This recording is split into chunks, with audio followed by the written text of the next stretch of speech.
think that's our moment.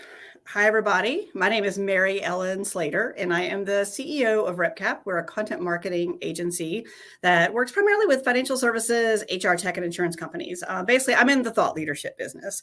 And so I am very excited here to actually have a conversation with one of my favorite thought leaders who has influenced the way that I work over the years. I consider him a friend, a collaborator. I guess there's lots of words I could use for it. And I'm excited to talk to you today about Ryan Estis. So Ryan, you want to say hi to everybody? Yeah. Thanks for hosting, Mary Ellen, and thanks everybody for coming on and participating and for supporting the book. Yesterday was just a lot of fun and almost felt like a trip down memory lane. I was getting texts and people reaching out via email and phone calls, and it's really nice to feel that support and to know that the ideas in the book are resonating. So thanks for being here. I'm excited to hang out. All right, well, let's just take a look here. If you don't have your copy of this beautiful book, this actually is officially live and in the world and on bookshelves and available on Amazon as of yesterday. And in fact, it opened as the #1 new marketing and sales title on Amazon yesterday. So super proud of you, Ryan, for this. I know I've known you for a long time, and I've known a lot of the work that went into producing this book, which you wrote with your brother. And I actually want to go back for a second because you and I have been, like I said, collaborating on different things for a while now. We started our businesses at roughly the same time. You went first, you started first, and then I came along too. But let's go back to that. Take me back to when you decided to go out on your own. And I was part of one of those conversations, but take me, because I think in some ways that's a good entry point for this. I was working for a Fortune 500 company. I was the chief revenue officer, and we were, in the middle of the Great Recession. And it was 2009, 2008 was a very, very difficult year. I was advertising communications, not just for us, but for most companies. I mean, it was a tough time. And I got into the end of that year, and I just realized, I didn't want to spend the sweet spot of my career running a mediocre company sideways. And I disagreed with some of the decisions that were being made and felt like I had no control, and it was just time. And as we got into the new year, I realized it was kind of that now or never moment. And when my boss called and said, "Hey, we're gonna have another round of big layoffs on Friday," I said, "You know what? Why don't you put me in it? Because I'm out." And I wouldn't advise anybody to make a decision on their career trajectory that way. It was but it had been on my mind and heart, and that was the impetus to actually take the leap. And the first 2 years were tough, but I've never looked back. Mm-hmm. And I remember you and I was working at Smart Brief at the time, and I had just come over there from the Washington Post. So my background is in journalism and more traditional journalism. And I had created this advisory board basically to build and to grow Smart Brief on Workforce. And yours was a name that came up. So that literally, I don't even remember who referred you to me, but we had lunch that day and you were describing to me what you were doing and what you were building. And I was just thinking about that as a very early form of community around that, because I think even looking now with this book, 10, 12 years later, there's so many of these people that were part of that group. We all are still supporting each other and collaborating. And sometimes I'm really delighted to see how that's shaped up. I'm going to ask you my first sales question, actually, because I think somewhat the answer is in here too. What's the difference between selling the products of a Fortune 500 company? Because you're a really good salesperson. You're one of the best sales leader people I've ever met. And we can talk a little bit about how that's influenced even my way of thinking about it. But then you had to sell yourself. You were the product. What was that shift like?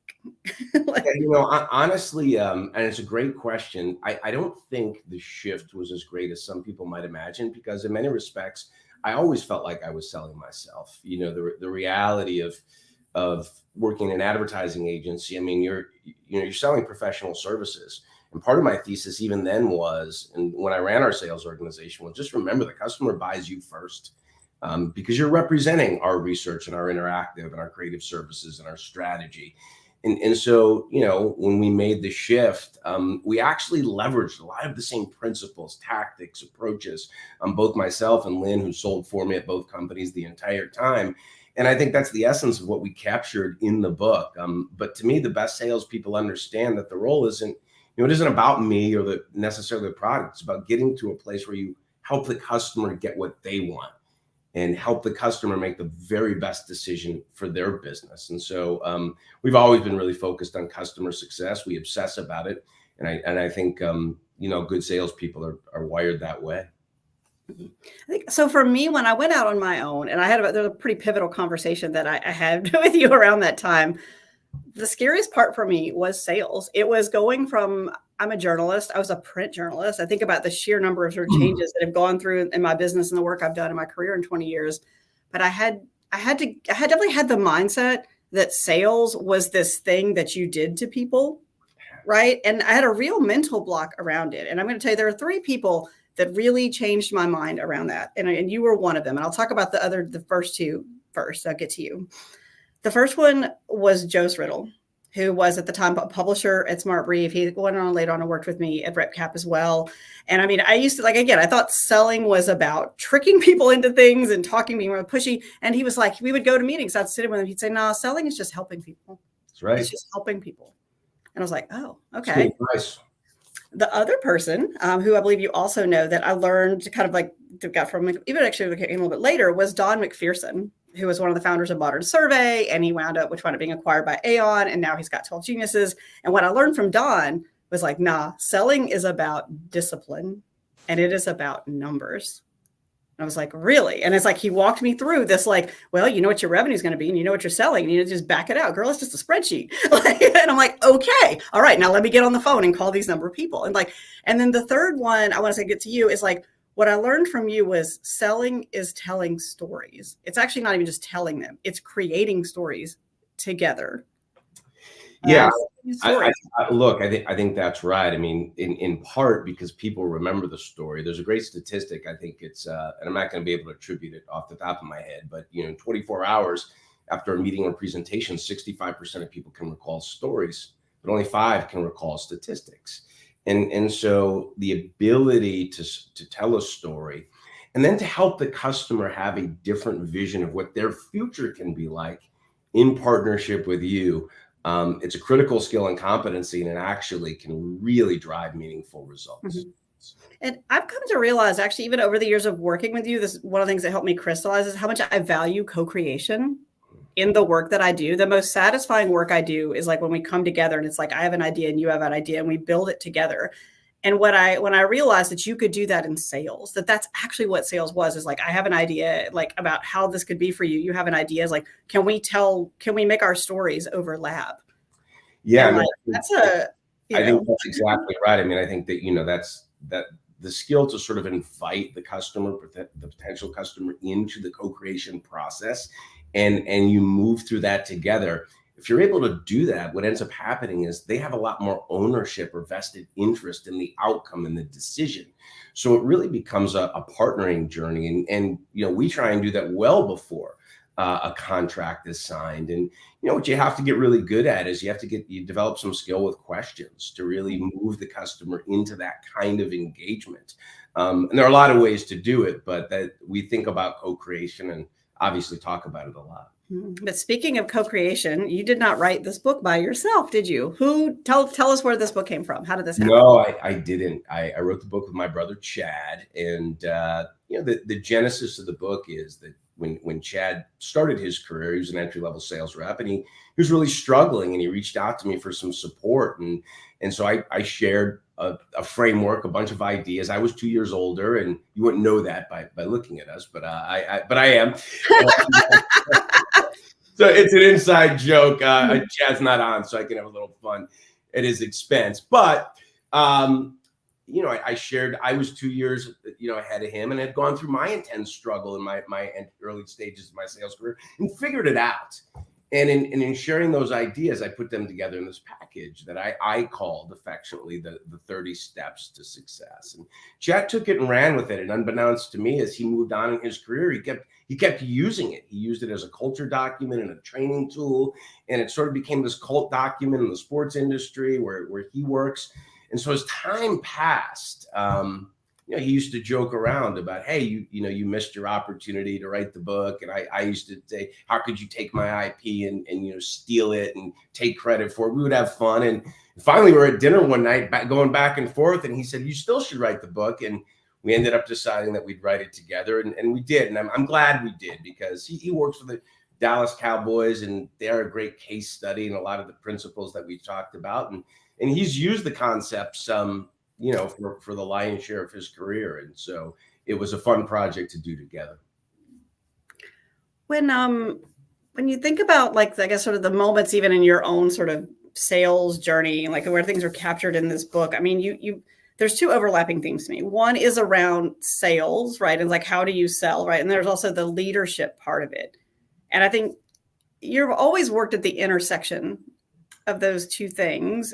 And I think one of the phrases that I saw both in this book and also in your new keynotes, you talk about being human-centered. That's right. And this is a guide to human-centered growth. What does that mean? When you say human-centered, tell me what that means to you. Yeah. So human-centered, essentially is just prioritizing people. It's putting people at the center of everything you do. So their ideas, their value, their expression, and human-centered leaders develop these high trust, high value relationships. And I think you don't have to talk very long or look very hard or far to find information that would suggest that the way we're working just isn't working. People are disengaged, overwhelmed, burned out. 51% of people are actively looking for a new job. And so, we sought out to answer questions that, frankly, we had to answer in our careers. One of the things that happens in sales is if you get good and you become a top producer, like both Chad and I did, you get tapped for a management role and you get dropped in, and now you have oversight for 8 producers or a part of the country. And you're in a completely different job. Selling was really about me and what I could produce. And now I had to lead a team, and I had to completely relearn the skill and competency. And I think, given what's happened in the world as we've gone through the pandemic and come out of it and the rate of change, so many managers and leaders are having to relearn what's required to lead effectively today. And so the second half of the book, we really sought out to answer that questions. What are the definitive skills and competency to lead high performance teams, today? What's required? How do leaders have to show up to not only drive performance, but to help people have, fulfillment and meaning, both in their career and, more broadly speaking, in their life. And, that's the essence of the second half of the book and what human-centered leadership is really all about. What would you say has changed? I mean, I'm thinking, because some of these things seem very timeless to me, right? It's like getting closer to your customer. That hasn't changed, right? Some of the technology that we have available to get closer to our customers has gotten, especially on the sales side, has changed. But like, what's changed from your perspective, and what's different? I think speed, the accelerated pace of change. I think customers are more informed and sophisticated. I think they're willing to go on a decision journey, for the lion's share of that journey alone before they ever engage with the sales rep.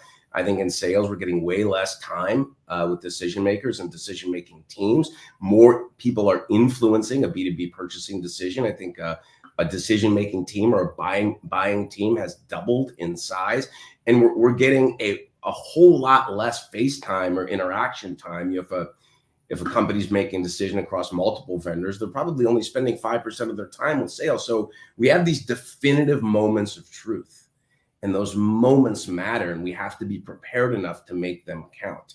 That's on the seller side. But just more broadly speaking, I think you come through something like the pandemic and it reorients your relationship to time and to space and to what matters, meaning, and our relationship to work. I think so many of us pre-COVID, we were organizing our life around our career. And I think that there's been a shift, where many of us today want to organize our work around our life. So, you have this sort of post-COVID reality, the accelerated pace of change, this next generation workforce, more competition in the marketplace, and it creates this situation where, leaders are challenged to balance the dynamic tension between what's required to grow a business, to innovate and grow, and the needs and expectations of the workforce.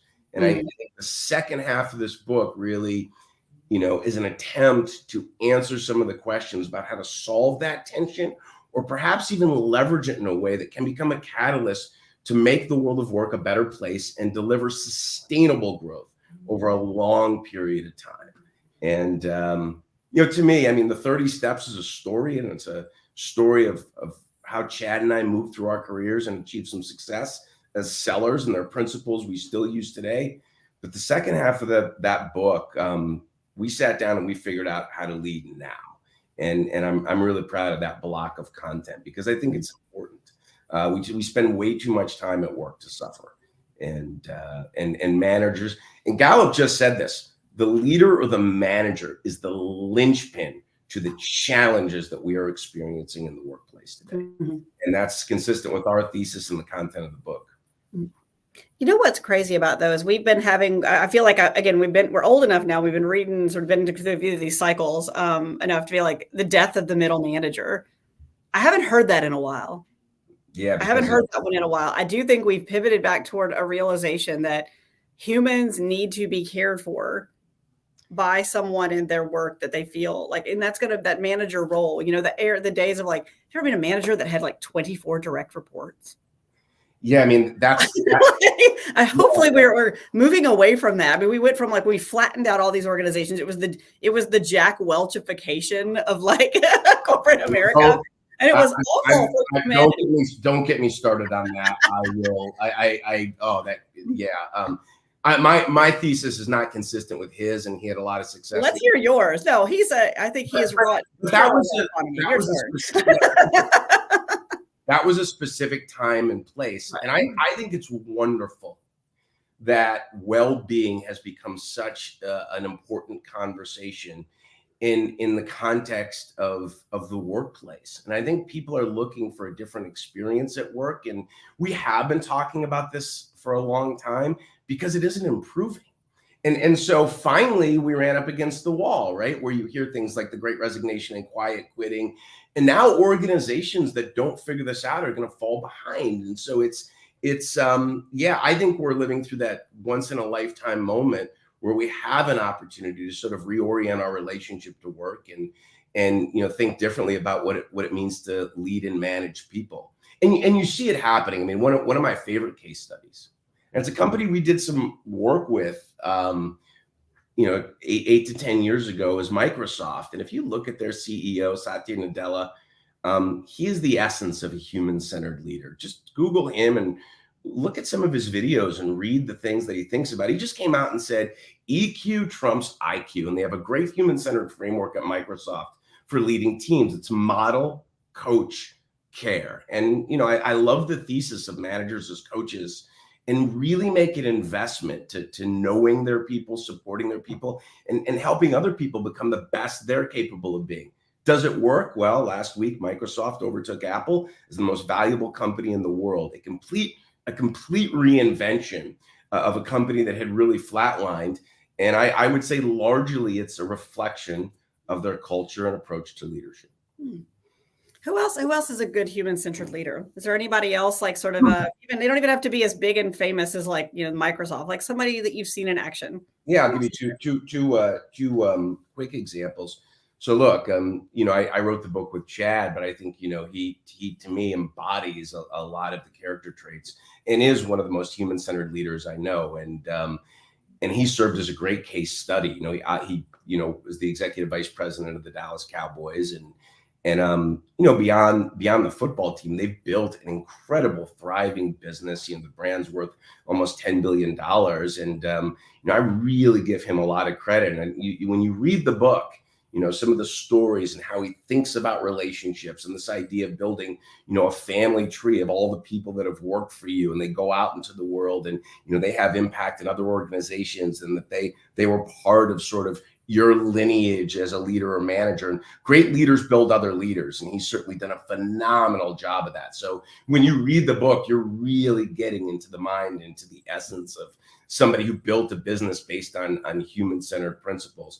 And then in a week, I'm working with a company called CBH Homes out of Boise, Idaho. They're Idaho's #1 home builder, and their president, Rhonda Conger, she's such an amazing human-centered leader. And two principles that she has, she commits to having a 15-minute cup of coffee with every employee in the organization throughout the course of the year. Now, she told me there were a couple of years were just based on scheduling. She didn't hit everybody, but that line of sight, that access, that approachability is just a beautiful thing. And she has a philosophy that I think is wonderful. And her philosophy is called Love Wins. She actually wrote a book called Love Wins. It's the signature of her email, Love Wins. And she really encourages managers and leaders to understand that, if you're managing someone, leading someone, It's your responsibility to take care of that person.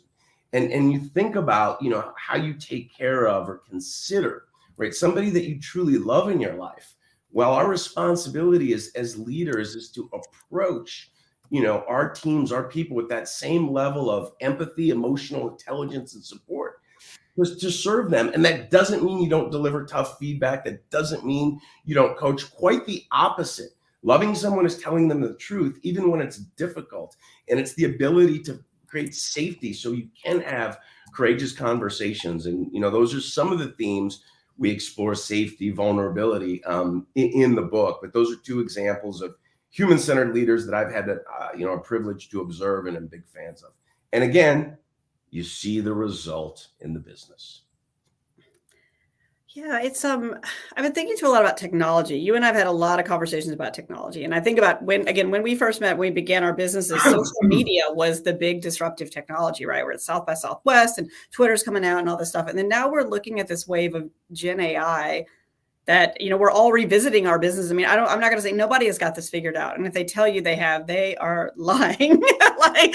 We're all figuring out and kind of how this fits in our work. And I'm curious, like, when you think about technology and that pace of change that you mentioned, and as like leaders are adapting to that themselves and helping their people adapt to it, I mean, what advice do you have for them? I mean, I know so you talk about this in the book, like in some broad global principles, Sure. But what do you do? Like, how do you this is crazy.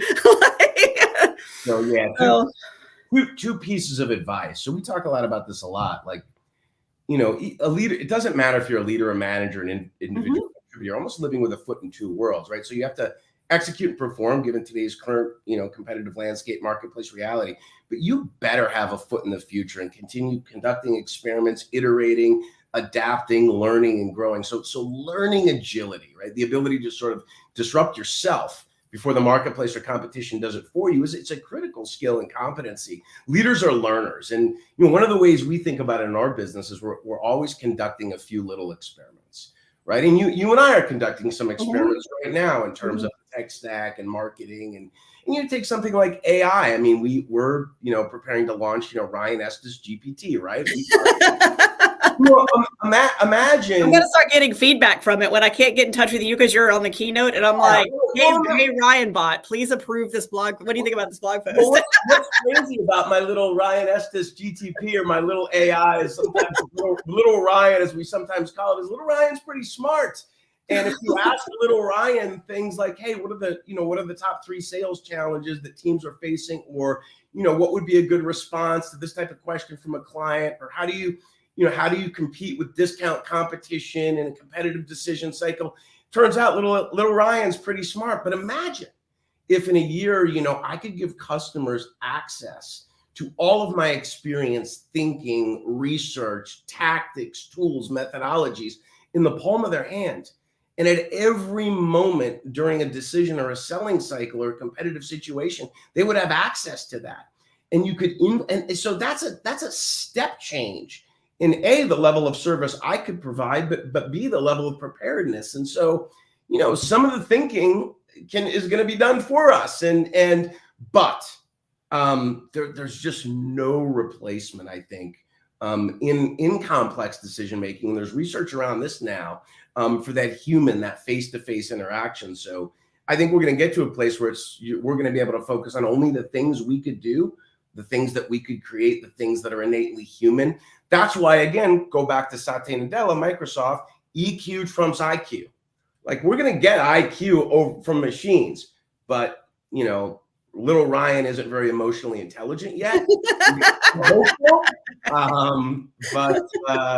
I do not want to have dinner with the Ryan bot, like little Ryan. No, absolutely not. Like, but maybe he doesn't steal my fries, so maybe I do. I don't know. Like,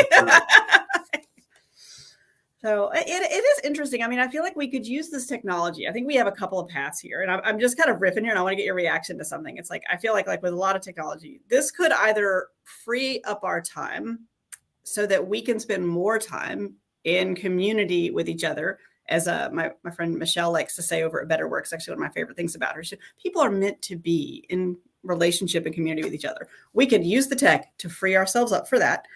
or we can use it to do more stuff, right? We can use it to get closer to the customer, or we can use it to create distance from the customer. And here's what I would mean by that in my world: create distance from the customer. I sit down and I use, ChatGPT to write blog posts out of thin air and publish them on my blog, and there they go. Closer to the customer is I had a call with a customer, I recorded it, and I used that material from all those calls to write my product copy. Yeah, a really smart prompt. Those are two separate things. One of them had me talking to customers more, and the other one had me churning out more stuff. Look, so the reality is both are happening simultaneously, and I would just encourage everybody to choose, right? So, I can tell you, I mean, twice this week I was on calls with clients who said, we got to get our people back into the field, and they don't want to connect with customers, and on the other side of COVID, people want to work from home, and we're not seeing the throughput or the engagement or the kind of relationships that we need. And yeah, I mean, that's the reality. We're creatures of habit, right? And so, hey, I can be productive from home. Why are you calling me into the office? Or I don't want to travel as much anymore. And I get all of that. But, I think we have to be really considerate, particularly in a service discipline or a sales discipline, that, our job is to serve and help customers get what they want. And so the degree that these are tools, right, that we can leverage to be better servants to our customers is the idea. And that's how we think about it. And so I know that there are tasks that can be taken off of me. And then I think there are things that only I'm going to be able to do. And that's where I want to spend the lion's share of my time. By the way, we're going to take some questions too. Yeah, I was about to say that if anybody has any questions, you want to drop them in the chat and we can definitely hop in and answer them. While we wait for that, I wanted to ask you, sort of going through the book, one of my favorite things to do here lately is when I'm on calls, I just open it up and I start reading sentences to you. What's your favorite story in the book? If you had to pick one that if somebody wants to read it and see if they like it, what would they read? I think the last story is a pretty good one. And maybe that's why we saved it for last, but I think the last story, and a spoiler alert, the book ends with a question, but it's a question that I think we felt was important for ourselves to answer, and that we wanted to share with our readers to make sure they were answered. And I don't know that I want to say, I won't repeat the story here or say what it is, but it's a story about an experience that Chad and I shared together that was very, very difficult, but very, very meaningful, and I think it brought us closer. And I think at the end of it had us reflecting about things that were really important, not only to business, but in life. And I think that's one of the things about the book that's kind of neat is it's a business book, no doubt. There are frameworks, exercises, steps, tactics, all the things you'd expect from a sales and leadership book. But I think if something does make it different, there's a through line or a narrative about, the relationships we have with people we love. And I do believe that unconditional love can be it can be a catalyst to call us forward to our higher potential. And Chad and I have been on this journey together. We've never worked for the same company, but that friendship, the relationship, and you see this throughout the book at pivotal inflection points, like when I was quitting my job or, when I was starting a new business, it mattered. And that support, and to your point, that level of community really does matter. And so I think when you read the book, that's certainly reflected, and I think that's part of what makes it special. Mm-hmm. I think the last thing I'm going to ask you is thinking about young people, right, coming into the workforce and going into sales. And I normally, I think there's a more general, what's the advice you would give them? But I actually want to ask you something a little more specific. What should they look for in their boss? What should they look for when they're looking for that first job? By the way, so let's pull that back a second and use the question to illustrate a point. When you're starting your career, and frankly mid-career, hire your boss. That's the first. As the person that's looking for a job, deeply consider, who am I going to be working for? Because one, that's going to not only shape your experience day to day, but it should be preparing you for the future and what's next. So I'd say two things. Number one, hire a boss. And I love saying that because that's how I think people should think about it. That's going to really invest in you. I'd be asking questions about, how am I going to be developed? What's the learning curve? what's the time into that if you're, interested in mobility and management. And I'd ask for examples. Can you show me somebody else in the organization that's moved on?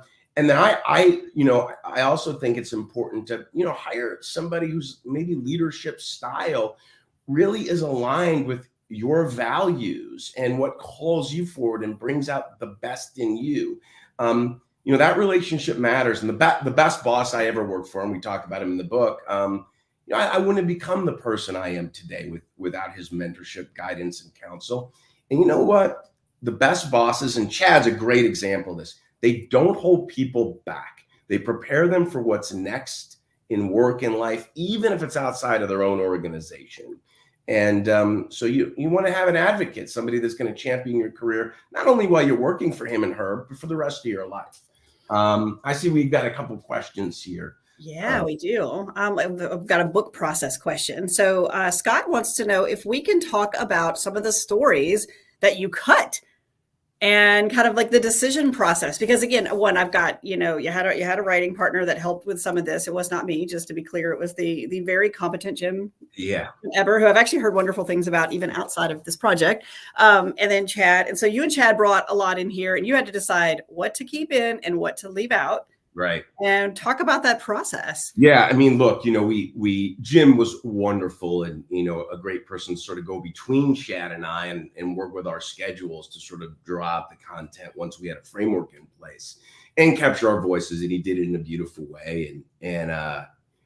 But I think we tried to ask this question because Chad and I could tell stories. I mean, it's kind of fun, right? You go to dinner and you talk about yourself for 4 hours while the guy's recording it. And, we could have done that all day and we had fun doing it. But the reality was, when we tightened the framework of the book, we had to ask the question, does this story serve the reader?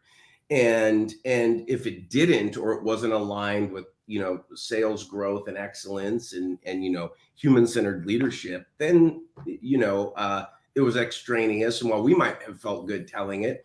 And the other question was, there are some stories that stayed in that make us uncomfortable.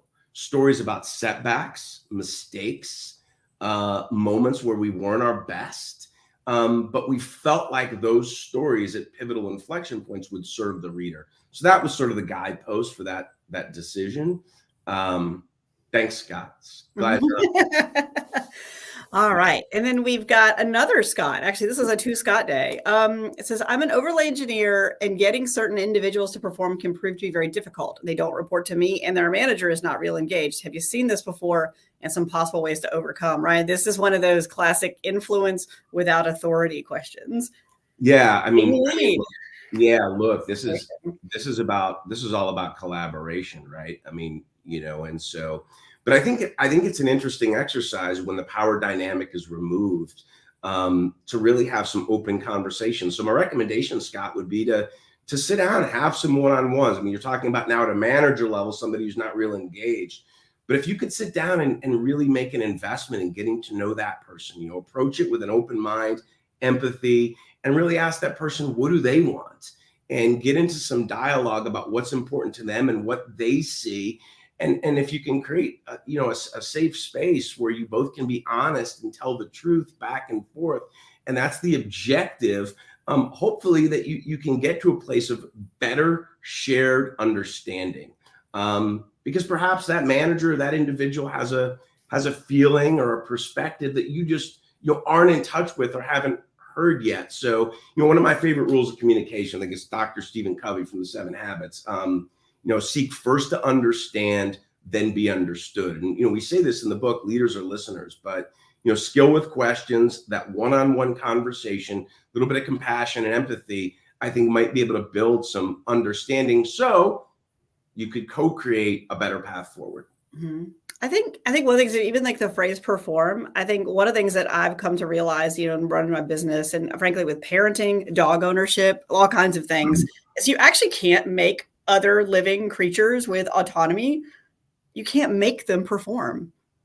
Like you can't. Like you could maybe temporarily coerce someone into an activity, but so it really is about leadership and like how do you align your interest so that they are motivated like on their own. I mean, I think that, so those questions you're asking, I think are really important, because it may be that this person, Scott, has motivations that you're not aware of and that are not aligned with yours, but you won't even know if they're not aligned until you have that conversation. Yeah, I mean, and honestly, Scott, like the second half of the book's about this, man. Yep.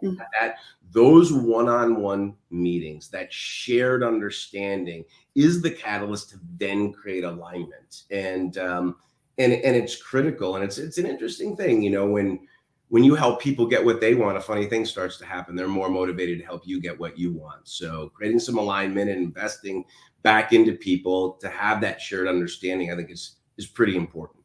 And he, you know, he or she may have a perspective or line of sight into something that you don't have, and that rounds out your understanding too. Mm-hmm. Awesome. Do we have any other questions coming in here? Because we are right at time. Grace, did we have anybody else come in? Grace is our lovely producer, by the way. The camera's always off, you know, but she's just there making sure everything runs very smoothly. So, yeah. Awesome. Well, I have a closing thought. Maybe yeah. Have any other questions? And you know, this project, it's particularly over the last 48 hours. I mean, it's just been a really an unexpected experience.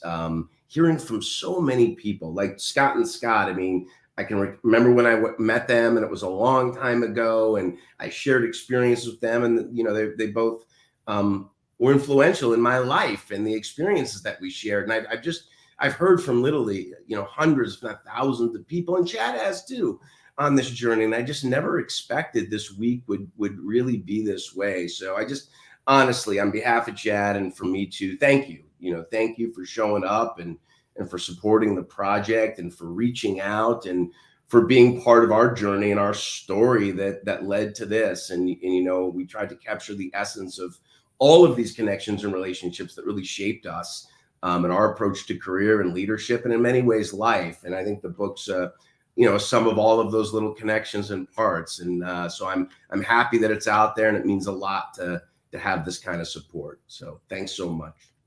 Thank you, Ryan. Because again, I'm just so glad to have this all in, like, it's like my early, it's a prototype Ryan bought is what this is.